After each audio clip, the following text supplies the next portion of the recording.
I'm going to show you how I've been making my smoked pork shoulder that everybody loves. So stick around and let me show you how true barbecue is made. I made this tostada with some mac and dude, it was delicious. But let's get started. Let's smoke a pork butt today on my Masterbuilt smoker.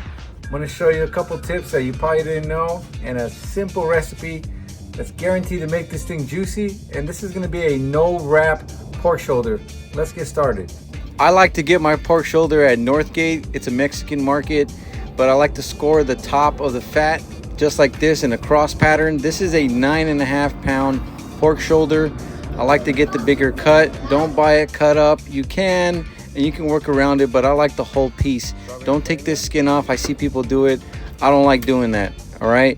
Keep the skin, it gives it flavor, it gives it texture when you go ahead and pull it apart, but you must score it. So start with your binder. You can use anything. I like mustard. This is how I traditionally like to make my smoked pork shoulder. Get yourself a barbecue pork rub. I'm using Famous Dave's today. I have made my own rub in the past, but Famous Dave's is perfect for this. All right, so make sure you coat this on thick. And like I've said in many videos, you cannot oversalt pork. So stop being a little sissy, all right? Coat the hell out of the pork. I mean, every single inch of it. Now that we got that Cajun little flavor going on, we're gonna throw in some brown sugar. This is just a brown sugar mix. You can literally just use brown sugar, but this is what I had. Just coat this heavy with brown sugar. It's gonna let it caramelize and get a little bit better texture on it. All right, and some tajin. This is the magic weapon for pork. I'm telling you, if you haven't used tajin, you're missing out, bro. This is how I make my pork shoulder, dude. Don't mess it up. Get the tajin. So now that we got our smoker, this is what I like to do. I like to put apple juice. So I put that apple juice so when it does kind of vapor, it keeps it moist, but it's not just water. It's with apple juice. And I do the same thing with wood chips. I know it's kind of weird. You might not have seen this, but I coat the wood chips with apple juice, and then I basically strain it, and then I put it into the smoker. All right, now that we threw our big old pork butt in there and we drained our chips, let's go ahead and throw it into our smoker here. I like to load this up twice. You can load it up once, but I'm loading it up twice. I'm using mesquite wood chips. I like that for pork. It gives it that deeper, smokier flavor, but you can use, you know, apple wood or whatever, hickory. But we're gonna set this thing to 235 for 16 hours unwrapped. Yes, unwrapped.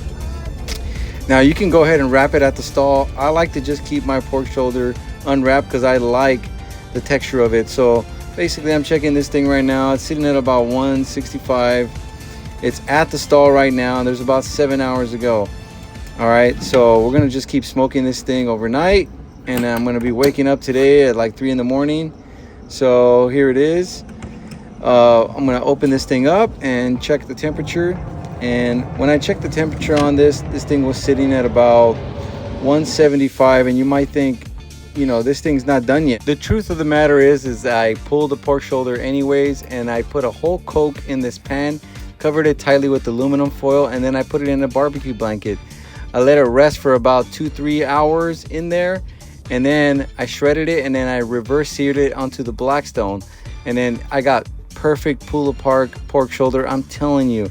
So this is the way to do it, because right at 175 it's where the collagen starts to break down. But when you go ahead and rest it, you can bring that temperature all the way up to 190 after setting it in that barbecue bucket and that aluminum foil. But when you reverse sear it, you get a fully cooked pork shoulder that is delicious and juicy.